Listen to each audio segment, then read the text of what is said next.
നമ്മൾ സാധാരണ ചാർജിങ്ങിൻ്റെ സ്ട്രിപ്പ് ഇപ്പോൾ ചാർജ് കയറുന്നില്ല എന്ന് പറയുമ്പോൾ നമ്മൾ ഡയറക്റ്റ് ചാർജിങ് സ്ട്രിപ്പ് മാറും.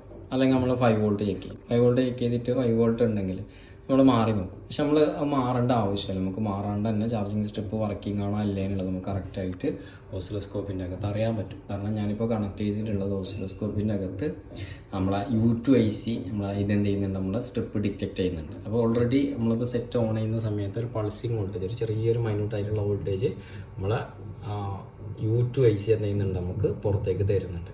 ആ പുറത്ത് തരുന്നുള്ള വോൾട്ടേജ് നമുക്ക് ഇപ്പോൾ ചാർജ് കണക്ട് ചെയ്യുമ്പോൾ അത് വോൾട്ടേജ് 0 ആയിട്ട് മാറണം. കാരണം ഫുൾ ഡൗൺ ആണെന്നുണ്ടെങ്കിൽ നമുക്ക് കൺഫേം ചെയ്യുക ചാർജിങ്ങിൻ്റെ സ്ട്രിപ്പ് ഓക്കെ ആണ്. നമ്മളിപ്പോൾ 5 വോൾട്ട് ചെക്ക് ചെയ്തിട്ട് നമുക്കത് റിമൂവ് ചെയ്യേണ്ട ആവശ്യമില്ല. മനസ്സിലായില്ലേ? അപ്പോൾ ഞാനിപ്പോൾ ചെയ്യുന്നുള്ളത് ജസ്റ്റ് ഇപ്പോൾ കണക്ട് ചെയ്യുന്നുണ്ട്. ഞാനിപ്പോൾ ചാർജ് ഇപ്പോൾ കണക്ട് ചെയ്യാം. കണക്ട് ചെയ്യുന്ന സമയത്ത് നമ്മൾ നോക്കിയാൽ മതി, ഓൾറെഡി സെറ്റ് ഓൺ ആയതുകൊണ്ടാണ് പൾസിങ് വോൾട്ടേജ് നമുക്കിവിടെ കാണാം. ചെറിയ മൈന്യൂട്ടായിട്ടുള്ള വോൾട്ടേജ് ഇവിടെ റൺ ആവുന്നുണ്ട്.